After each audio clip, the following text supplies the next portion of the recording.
welcome to another episode of Part of the Narrative. It's your girl Mara. Hi, nice to see y'all again. Nice to meet y'all to those who are new. Welcome to my channel. Oh wait, I'm crazy. Oh my gosh. I'm Mara, the marvelous, the miraculous, the magnificent. Bam. I remembered. Barely. Anywho'sin, hey, how's it going, y'all? Welcome to my channel that's crazy and chaotic. Crazy and chaotic. I mixed them. Because I am crazy and chaotic, if you did not know. Welcome to my channel. I said short intros, but I did want to stop by for a second and talk to y'all about creating art. That's what my channel is about. Creating art, learning stories, learning perspectives, doing what you can to pull yourself out of your funk. I am in a pretty bad funk right now. Just every now and then, it just seems like life just keeps hitting you one after another, just like a barrage of hits. And then something else happens and it kind of just makes you feel like nothing's ever going to go your way. And that's what happened. I filmed a wonderful video. I did a reaction to Krampus, but because of the internet guides, I am unable to actually screen record the movie. So now I have to figure out how to sync it up. And I'm trying to actually get my videos out there rather than just recording them and leaving them on my external hard drive. So I can't do that if I keep running into issues. And what happens is that it makes me not want to record, which makes me feel bad because I'm not recording. And it's just this horrible, repetitive cycle of failure. I'm trying to be like easy on myself. I am totally over the Christmas spirit. It is December 28th. I have not posted a single video that I have worked on and have done. And I'm really hard on myself today. So I still need to do half of my head. I'm retwisting my hair. And I wasn't in the mood for nothing happy. So we're just gonna watch some MrBallen. Now I am familiar with MrBallen. I watch a lot of other ReTube. Lord. A lot of YouTube reactors. And they cover MrBallen quite often. And honestly, he's good to listen to when I'm at work. Another one of my favorites is Scared to Death. That's a really good podcast show if you guys ever want to check it out. They're on YouTube. They're on everything. They're amazing. But, yeah. Let's watch some MrBallen. Let's see what he's got. I've watched a lot of MrBallen. So let's transition this bitch. There we go. Scooch. And pause the video for a second. All right, I'm back. My mic is very far away. Oops. Ah!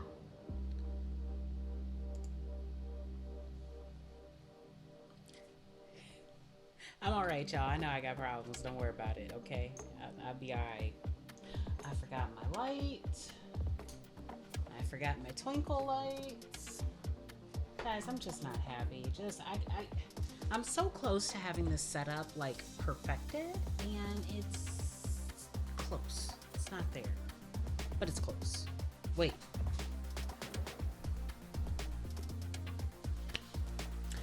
All right, I'm ready. One more thing I wanted to say.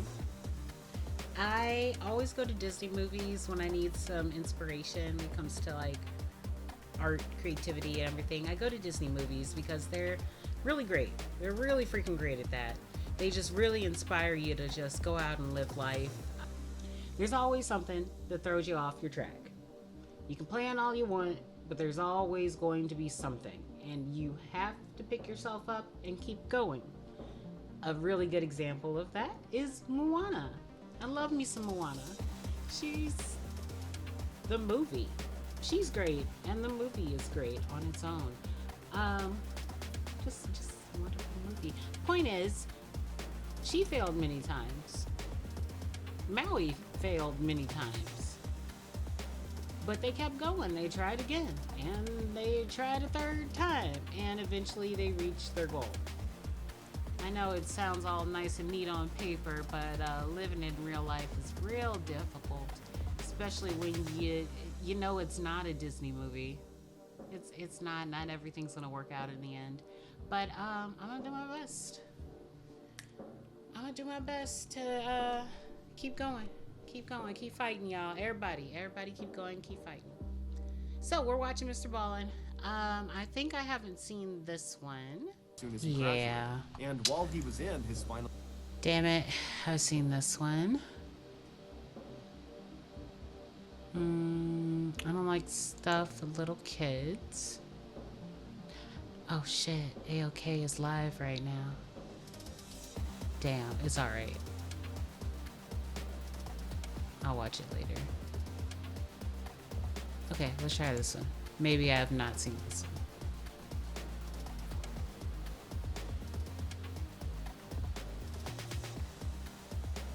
Okay, so this is this man ruined six.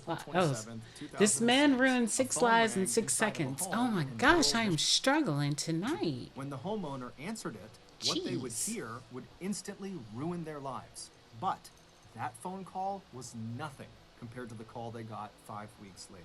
This story has one of the most insane plot twists we've ever covered on this channel. So make sure you stick around to the end to hear what it is. But before we get into today's story, if you're a fan of the strange, dark, and mysterious delivered in story format, then you've come to the right place because that's all we do. And we He's really come a long way. So if that's of interest to you, please invite the like button to come on over your house for a sleepover, but then give them a bed without pillows or blankets. Also, please subscribe to our channel and turn on all notifications so you don't miss I remember any of when our he weekly started uploads. towards the beginning of COVID. I remember. I was watching AOK. He was like, this new guy, MrBallen.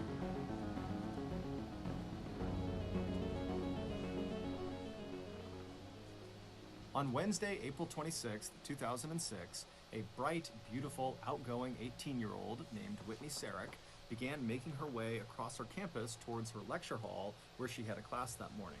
Whitney was a freshman at Taylor University, which is an evangelical Christian liberal arts college located in Upland, Indiana. Upland is a little town that sits about 2 miles east of Interstate 69 and is situated right between the two much larger cities of Indianapolis and Fort Wayne. As I've never wanted to go to along Indiana. the pathway across campus and she passed by other throngs of students hustling to their own classes, she suddenly had a pang of anxiety as she realized the end of the school year was fast approaching. And while Whitney was definitely excited to head back home to rural Gaylord, Michigan, where she was from, to spend her summer vacation, she was also kind of bummed because she would have to say bye to all of her new friends in college that she wouldn't see again until after summer break in the fall when the next school year starts. Whitney had made a ton of friends over the course of her freshman year, and by and large they were other freshmen like herself. But she did have a few friends that were upperclassmen, because early in Whitney's collegiate career, she had discovered that upperclassmen were just as friendly as freshmen, and they came with the bonus of lots of experience and expertise. And if you just asked them for guidance or advice, they'd be happy to give it to you. And so over the course of the school year, anytime Whitney had an opportunity to interact with or be around upperclassmen, she would take it, thinking, you know, maybe I can learn something. And in fact, that morning, as Whitney was making her way across campus, she saw a sign that was asking for students to volunteer to the next day head out to this banquet hall to set up this big banquet for the school's new incoming president. And so when Whitney walked over to the table and asked the people what this was all about, she would learn that the majority of the people that had signed up to be volunteers so far were upperclassmen. And so as soon as she heard that, Whitney was quick to write her name down as well. The rest of the day would go completely as normal for Whitney. She would go to her classes, she would study, she would meet up with friends, and then eventually in the evening, she would make her way back to her dorm room where she would go to sleep. Little did she know, when she put her head down on the pillow that night, She was within 24 hours of her life changing in the most drastic way imaginable. The following morning, Whitney got up early, she took a shower, she brushed her teeth, and then she spent quite a while just staring at her wardrobe, debating which outfit she was going to wear, and then finally she chose the one she wanted and she got dressed. Whitney was not vain, but she knew the whole day would be spent around upperclassmen and university staff, and so she wanted to look her best. On her way towards her door to leave, Whitney would stop and look in her mirror one last time to make sure she looked okay, and in this fleeting moment, as she's looking herself up and down, she couldn't help but feel a justifiable sense of pride in this woman looking back at her. She had gotten into a great college, she had moved hundreds of miles from home and lived alone by herself for the first time, and her grades all year had been excellent. And so as Whitney's looking My at grades herself, are not she excellent. thought to herself, you know what, I'm doing pretty good. Whitney's gaze would move from her reflection up to the clock on the wall, and she would see she was running late. And so she quickly grabbed her jacket, she threw it over her shoulder, and she went out the door. When Whitney arrived at the meeting spot in the parking lot nearby, she saw there was a group of what looked like students standing around a university van.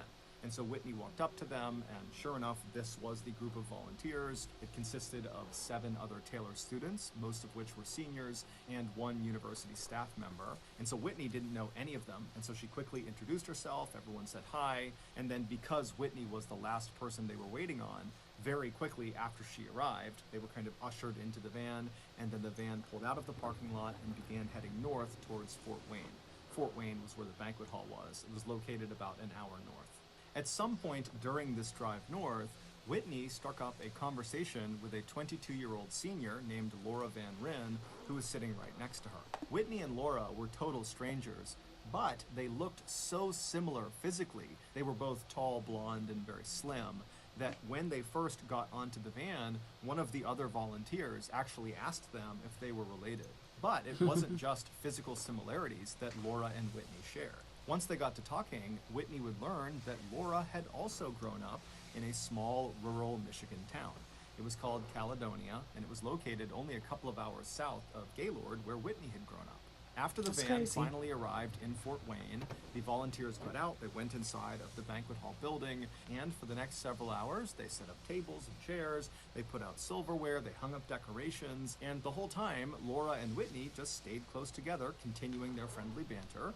And then around 7 p.m., when the banquet hall was ready for the next day's ceremony, the volunteers decided their work was done, and so they left the banquet hall building, they piled back into the van, and began heading south back towards their campus. For the first few minutes of the ride, Laura and Whitney would just continue to chat with each other, but pretty quickly they, like the rest of the people in the volunteer group, just were tired from all the hard work of moving things around, and so they became quiet and began Not a looking real out the window, photo. just kind of keeping to themselves. About 30 minutes later, when the van was within a couple of miles of their campus, Whitney would turn and look next to her at Laura just for a second, and right as she did, Laura would actually look up and look at Whitney. And so for a really quick second, they made eye contact, and so Whitney kind of awkwardly smiled at her, and as Laura was smiling back at Whitney, Whitney realized something very strange. There was this bright light on the side of Laura's face.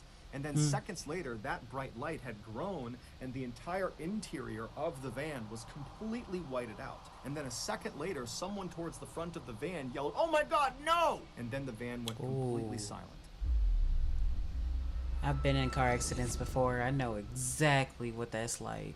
Today's video is sponsored by NordVPN. Not head on, You ever but find yourself in I've been in Childhelp, several car Alabama, accidents. looking out at a fresh murder of crows, So I had back and you think to problems. yourself, man, I should get those crows some light fall weather jackets. Oh my So gosh, you I run love home, you these. fire up your Is the gasoline-powered frog computer, leggy gonna you show hop up? online to start searching for the perfect crow Muggy? jacket, Leggy? and then you get hit with a PUA, a pop-up ad, and you throw your hands up to protect yourself.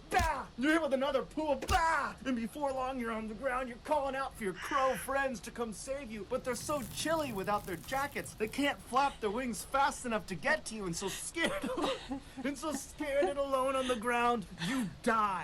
This used to happen to me 5, 10, 60 times a week until I discovered NordVPN. A VPN, or virtual private network, keeps you safe while you browse I want the to know what internet. Nord And thinks of his NordVPN commercials, is the because brand name they're in really space. Not creative. only will I like them. NordVPN ensure your data stays safely behind their next generation wall of encryption, but also, most importantly, through their latest feature called Threat Protection, they will automatically block those death-inducing pop-up ads. So, if you want to slightly warm up a pack of crows in Chocolaco, Alabama, and you want to live, sign up for NordVPN today. And right now, the best deal available for NordVPN is through my YouTube offer. 2-year Right now, plan? NordVPN Actually, is offering viewers an exclusive 2-year plan at a huge I discount, might plus switch. 4 additional months for free when you go to nordvpn.com/MrBallen. And it's risk-free with Nord's 30-day money-back guarantee. Again, go to nordvpn.com/MrBallen or click the link I in the mean, I description. would like to Okay, support back some to the smaller story. channels, such as myself. Like, if everybody clicks on his Within link, minutes, dozens of 911 What about calls were everybody coming else? in from motorists on I-69 saying that something terrible had happened. When first responders arrived on scene, they were braced for the worst, but even still, they were shocked Shit, at what they I saw. did it again. Scattered all over the northbound and southbound lanes of I-69, not far from Taylor University, were all these huge chunks of jagged metal. There was glass everywhere, and there were bodies everywhere. That light that Whitney saw growing on Laura's face that suddenly filled the entirety of the van were the headlights of an 80,000-pound, fully loaded tractor-trailer truck driven Holy by shit. Robert Spencer. Robert was a truck driver, and he was traveling north on I-69 when he fell asleep at the wheel, at which point his truck veered off the road into the grassy median between the northbound side and the southbound side of I-69. His truck bounced up onto the southbound lane and crashed into Laura and Whitney's van, and when it did, the impact literally peeled off the side of their van and Jesus. sent the van spinning. And so as the van is spinning, because of this huge opening in the side of it, the students inside were literally being violently thrown out of the van into traffic. When first responders finally actually began surveying the crash site, they would find Robert still in his truck. He was alive, but they would discover that of the 9 occupants inside of that van, 5 were deceased. A few hours Damn. later, in the early morning hours of April 27th, Whitney Sarik's family back home in Gaylord, Michigan, woke up to the sound of a phone ringing. When one of Whitney's parents answered the phone, it was the Grant County coroner telling them their daughter had been in a terrible accident. And she was Oh, deceased. At the same I didn't time, expect it 3 was gonna be hours south Whitney. of Gaylord, Oh, Michigan, in Caledonia, I get it. Michigan, It's gonna be Van the other Ryn girl. family also was woken up in the middle of the night to a phone call, except the call they got was that their daughter Laura had been in that same crash, but she had survived, although she was in critical condition. In the days that followed, the Sarik family had Whitney's body transported to Gaylord, and then they began to plan for her funeral, a funeral that would have to be closed casket because of the extensive damage to Whitney's body. Meanwhile, Damn. Laura Van Ryn's family rushed to Parkview Hospital in Fort Wayne, and they would find their daughter bandaged head to toe with a neck brace on, laying in a hospital bed in a coma. Doctors would tell Laura's family that even though Laura was now stable, there was no way of knowing if she would ever come out of that coma. And even if she did, she had suffered a serious brain injury, which likely would impact her ability to function. And so knowing that at best this was going to be a very long road to recovery, Laura's family decided to move her from Fort Wayne back home to Michigan to a rehabilitation center in Grand Rapids that specialized in brain injury. And so while the Van Ryns were in Well, the good thing process they of both live moving in the Laura same back to state. Michigan, the Sariks were in the process of saying their final goodbyes to Whitney. On April 29th, so 3 days after the accident, the Sariks would hold a visitation in their hometown of Gaylord. A visitation is a time for friends and acquaintances to come together and pay respects and offer condolences to the people that the deceased have left behind. For Whitney's visitation, more than 1,400 people attended, which was nearly half of Gaylord's total population.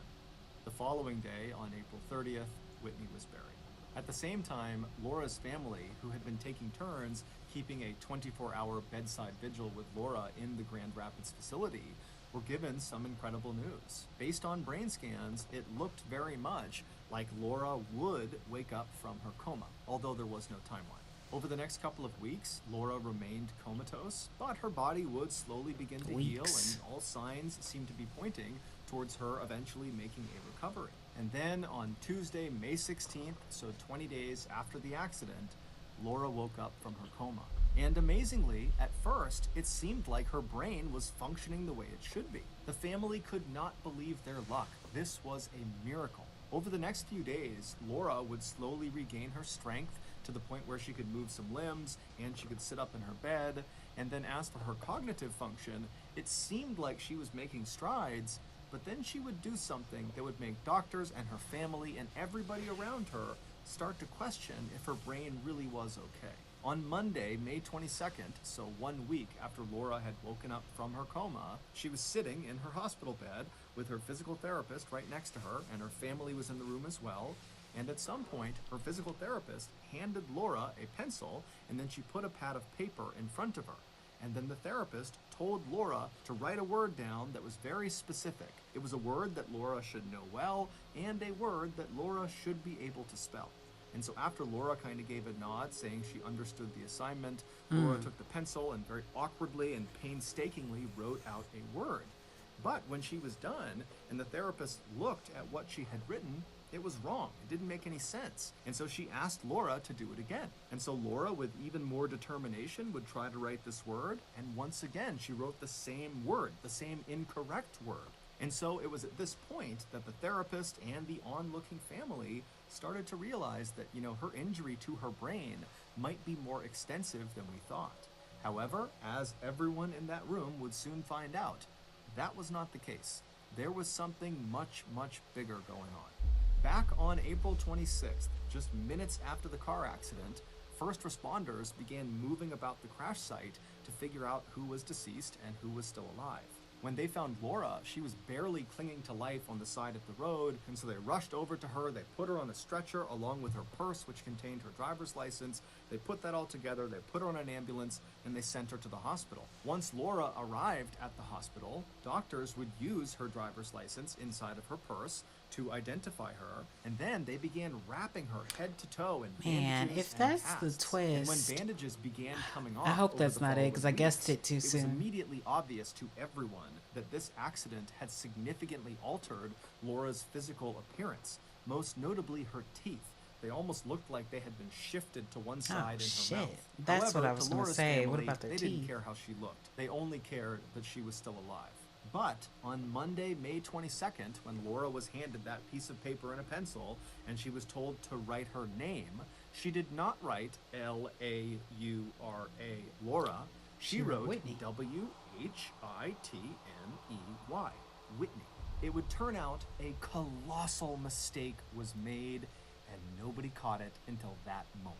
The woman sitting in the hospital bed with the pencil and paper was not 22-year-old Laura Van Ryn. The woman sitting in the hospital bed was 18-year-old Whitney Sarek. When Whitney was found on the side of the road clinging to life, the first responders thought the purse next to her was hers, and so they opened it up, they found a driver's license, they looked at it, and they looked at the victim on the ground, and they looked identical, and so they said, okay, this is Laura. And amazingly, Whitney's purse that contained her driver's license happened to land on the ground next to Laura's body. And so Laura was misidentified as Whitney Sarek.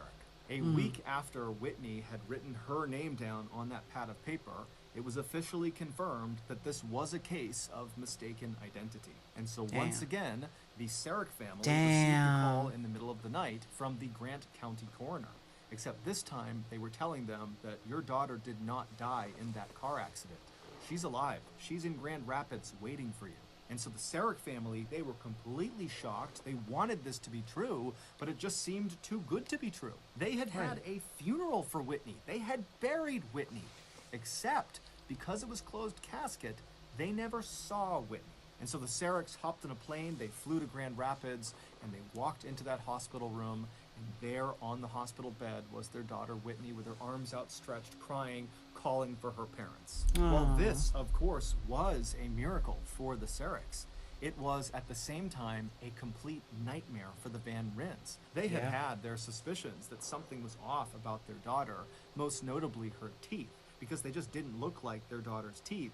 But they had been told by the doctors and by anybody who would talk to them that it was perfectly normal for people involved in these very significant accidents to look completely different or even act completely different. And so the Van Rins just kind of put their suspicions to the side and focused on looking after their child and helping her recover. A few days later, Laura Van Rin's body, which had been buried in Gaylord, Michigan, under the tombstone that said Whitney Sarek, was exhumed, and her body was flown to Caledonia, where the Van Rin family was able to give their daughter a proper funeral and burial.